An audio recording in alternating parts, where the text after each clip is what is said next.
السلام علیکم ورحمۃ اللہ وبرکاتہ۔ کچھ اقوال سماعت فرمائیں کہ گناہ سے توبہ کرنا واجب ہے، مگر گناہ سے بچنا واجب تر ہے۔ جو امر پیش آتا ہے وہ نزدیک ہے، لیکن موت اس سے بھی نزدیک تر ہے۔ شرم مردوں سے خوب ہے، مگر عورتوں سے خوب تر ہے۔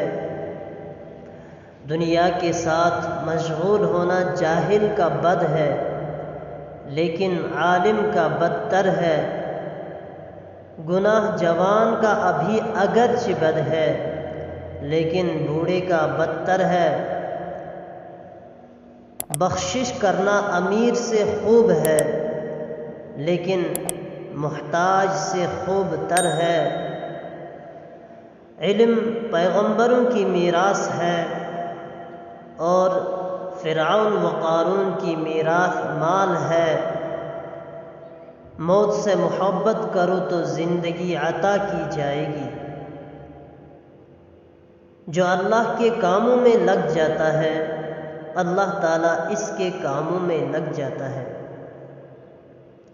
بدبخت ہے وہ شخص جو خود تو مر جائے لیکن اس کا گناہ نہ مرے۔ مصیبت کی جڑ اور بنیاد انسان کی گفتگو ہے۔ خبردار، کوئی مسلمان کسی دوسرے مسلمان کو حقیر نہ سمجھے، کیونکہ کم درجے کا مسلمان بھی خدا کے یہاں بسا اوقات بلند مرتبہ رکھتا ہے۔ کفار سے جہاد اصغر ہے، اور نفس سے جہاد اکبر ہے۔ بری صحبت سے تنہائی، اور تنہائی سے علماء کی صحبت بدرجہ اکبر ہے۔